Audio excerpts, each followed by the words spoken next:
What's up, everybody? All right, today I scored on some wood chips.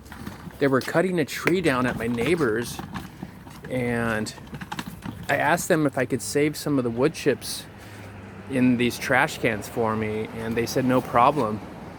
So I got 4 full trash cans of this beautiful shredded wood chips with leaves, branches, whatever they feed into their chipping machine. They have this big wood chipper, and it just grinds it up into this beautiful small material that will break down very easily. And there's no really big pieces, which is great. You don't want any big chunks because it'll take too long to break down.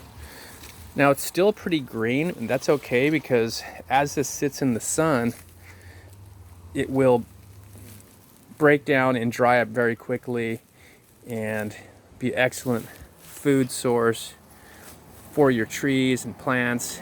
So this is what organic gardening is all about, is using organic resources without the use of chemicals or fertilizers.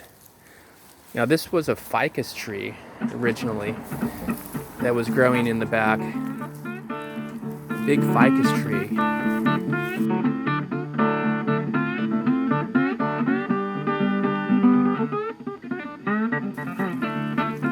So anytime that you see someone trimming trees around your property, your neighbors, go ahead and ask them if you could maybe save or keep some of the wood chips, because a lot of times they'll just take this to the landfill, and they usually have no problem giving you as much of this as you want. In fact, they'll even dump some at your property if you have a lot, if you need a lot of it. But this stuff is excellent looking. It's okay that it's green because this will break down very quickly and dry up when it's sitting in the sun. I'm gonna go ahead and put a thick layer around all of my trees, probably 3 inches thick, and this will be a perfect mulch layer to add to all of your garden beds around your fruit trees. So you can see I'm just grabbing some handfuls like this. I got a lot of this. This is such a score. As an organic gardener and growing organically, this type of stuff is an incredible resource that you just don't want to pass by. Free resource. You can probably even call some of the tree trimming companies, make a few phone calls and just ask them if you can have some of their mulch, and a lot of times they will drop off a whole truckload for you. But I got lucky, I didn't need a whole truckload, but they were willing to just fill up these trash cans for me. What's also nice is it creates its own kind of look, mulch layer, nice uniform look with biodiversity. You can see over here, when I cut down my carrots, my carrot tops are there. I have some peas over here that I cut down, the bushes. So every time I cut something down, I'll drop it on the ground around my fruit trees, and it just breaks down over time. Every few months you're going to want to put more of this stuff around your trees because it breaks down a lot quicker than you'd realize. The worms and the grubs, the bacteria and the fungi will break all this down. So you want to do a radius around your tree. Try to do like a 4-foot radius, because the roots are going to spread out and you want all your roots covered. Also, get yourself some wheels like this. This cart you can see down here, I built this cart so you can easily wheel around your heavy buckets, your potted plants and trash cans like this.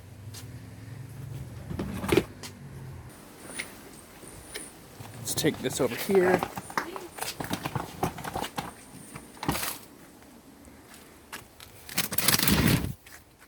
So just just go ahead and we're going to sprinkle this around the entire garden. So anywhere there's plants, even, or trees, you can see down here, the mulch layer is getting kind of thin. So I will add more of this mulch. So you want to kind of be careful around your vegetables so you don't bury them. This is a strawberry. Just set it down gently and kind of tuck it under the leaves. So I have a ton of this stuff. This is going to go a long ways.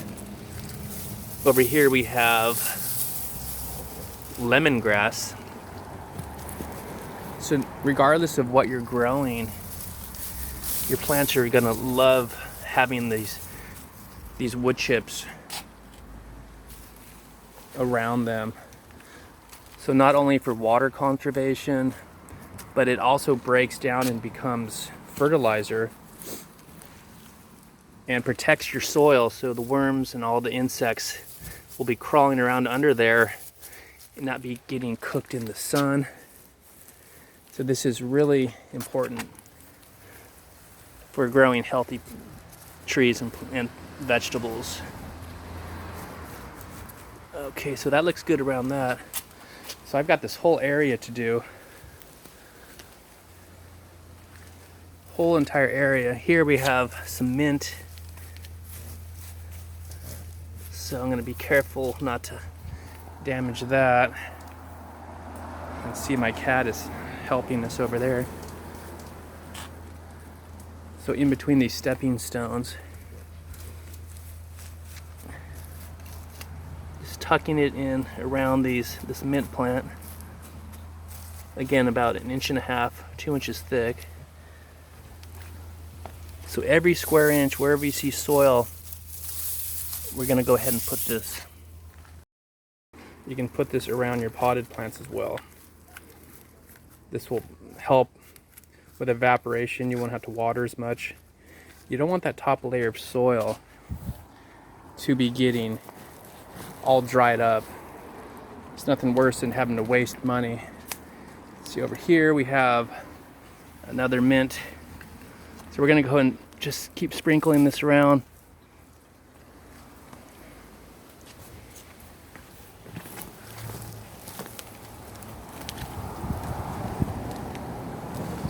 Here we have some more mint, so I'm going to just go around that.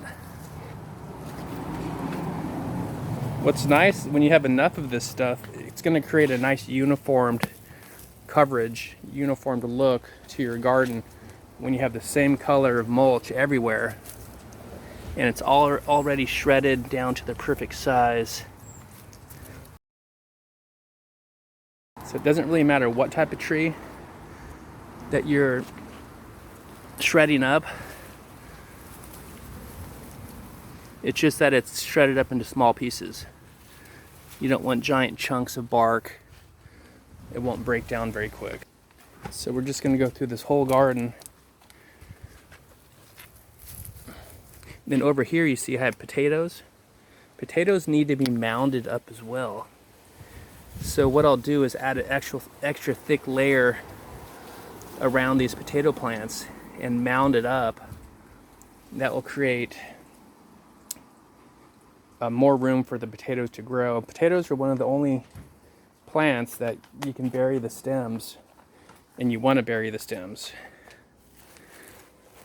so they create more potatoes growing. So I'm going to dump some in here, get a nice thick layer, and don't worry that it's not dried up yet. This will dry up in the sun and it'll break down very quickly, as long as you don't put it on too thick. If it just stays in these buckets, and there's my cat, see if he likes it.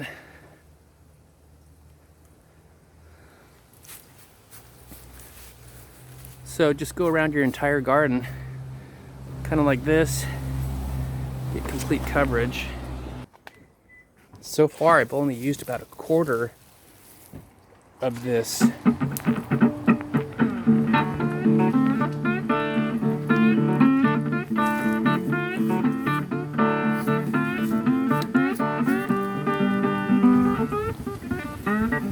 here's the peach tree as well. A thick layer around this. And I got this potato growing here as well. I'll have to harvest this pretty soon. There's potatoes growing under this mulch layer here as well. So another way to use up your mulch for growing potatoes. But I still have 2 more trash cans in the front yard. So I have to spread those. I have a couple more planters in the front yard. So let's go over there and use up the other 2 trash cans. And I want to show you how heavy this is. The can's probably 40 or 50 pounds. It's not like regular wood chips. This is very heavy because of all the moisture content from those freshly cut down trees. And you can see over here, I put the mulch in with these containers as well. So I got a nice thick layer of mulch around my potted fruit trees. So they're gonna really like this. This one over here, this is a moringa. So every single one of your potted trees and plants is gonna really benefit from this.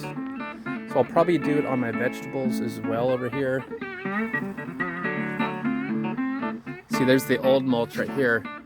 This was mulch from another source that I get. This isn't from the tree service, but this is from the landfill. They have a recycling center at the San Diego Miramar landfill, and all the landscapers and tree trimmers and residents that bring in truckloads from their pickups and big landscaping companies, they just dump all of their trees and branches, and they have machines that will grind everything up along with the leaves and any type of vegetation. So this type of mulch from the landfills, actually hundreds and hundreds of varieties of trees and trees, shrubs, and bushes. But this is one diversity, because this is just a ficus tree. I'll show you where we cut this tree down, or where the tree trimming company cut the tree down just a couple days ago. But you can see here more mulch. So this is really going to help with the evaporation, because these container plants really want to evaporate very quickly in the sun. So this will really cool and keep the soil from drying up. See over here, this is a tomato. I need to add some in here as well. This is really going to help with your tomatoes, because you don't want the different diseases splashing up onto your plants, like your tomatoes, because tomatoes are prone to disease because there's a lot of inborn soil diseases and bacteria that will get on the leaves and cause these to get infected. So just another reason to use mulch. All right, I got 2 more of these trash cans full. So let's go over here to my front yard garden. You can see all the different planters I have. Now the same situation here is the front yard.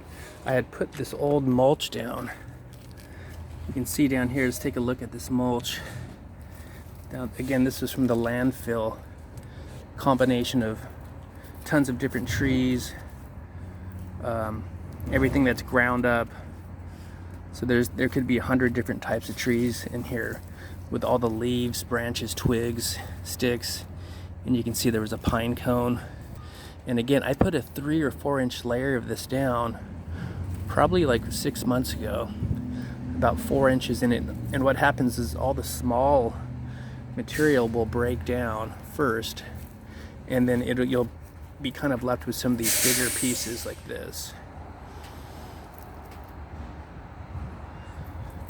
So that's just because the bigger the piece, the longer it takes for the microbes and all the insects and the roly-polies and grubs and worms to break all the stuff down. So what I'm gonna do is just top this off, because you can see down below, I'm down to soil again, and I just have these kind of wood chips left and pine cones. So this is in need of another layer because we don't want to have the sun beating down on this, drying up the soil. And this is where all the life is under your soil. You have to protect your soil. So if you don't have the tree trimmings from the wood chipper, like I have in this trash can here, you can also get it at the landfill. At least here in San Diego, I think we're kind of lucky that we have this. I got my vegetables growing in here with the mulch. So let's go ahead and dump all these wood chips, and we're gonna do another 2 or 3 inch layer in here.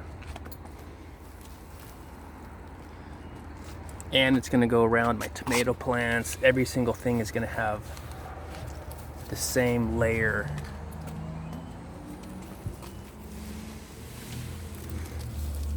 So just kind of do it carefully so you don't end up making it too thick in one spot and thinner in another. I like to do a little by little so you can see how thick you're putting it on. Some people will just dump a big pile and rake it around. That is really not a good way to do it. I like to keep my labels up a little bit as well. This is called a black crim.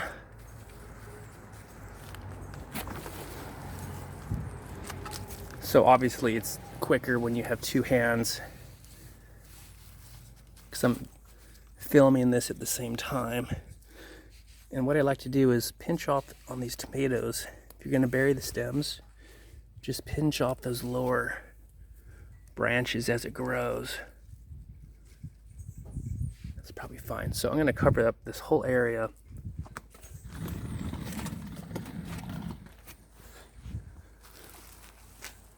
Over here as well. Here I have Anaheim bell pepper. Look how good it looks already.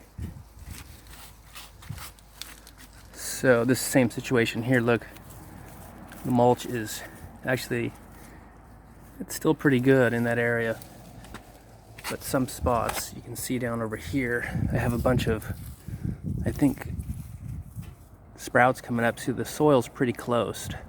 So if you have a thick layer of mulch, you won't have any sprouts shooting up like you see here. That means your mulch is too thin. I think those are watermelon, I believe. They look very similar to cucumber, but I would let those grow, but those are invasive, so I'm pretty sure those are invasive watermelon that I brought onto my property. Potential it could be a cucumber, but so look how nice that looks. Putting a fresh layer of mulch. And right here I have garlic. And then in the back here, those are kale that's just in a container. Look at all the flowers. This is what happens to kale when it goes to flower. You get these beautiful, different color yellow flowers.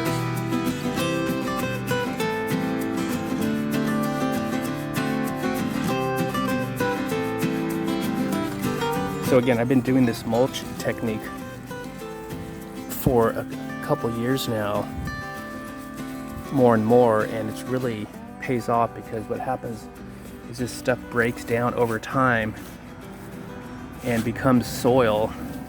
So you're basically building your soil. So always keep your dirt low. Let me show you over here. What a lot of people do is they don't leave enough space to put their mulch.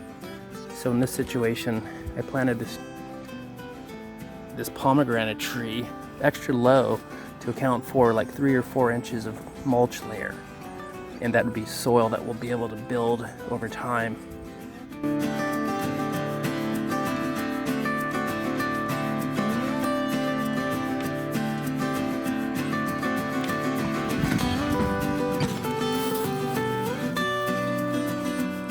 Just gonna keep on spreading this out.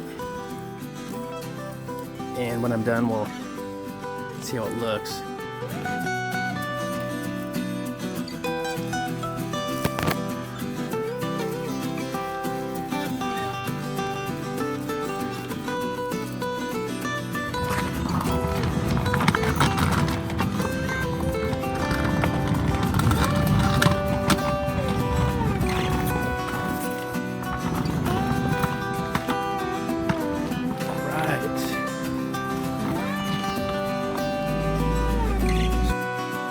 What I'm going to do around these little seedlings is just kind of very carefully, with finesse, just kind of pile it up. So I still have some mulch left over here. You can see, still got a whole trash can full, and you can see that it's starting to turn brown, but underneath it's still green. You can look at that. Thanks for watching. Make sure you hit that subscribe button, click like, and we'll see you next time. Peace.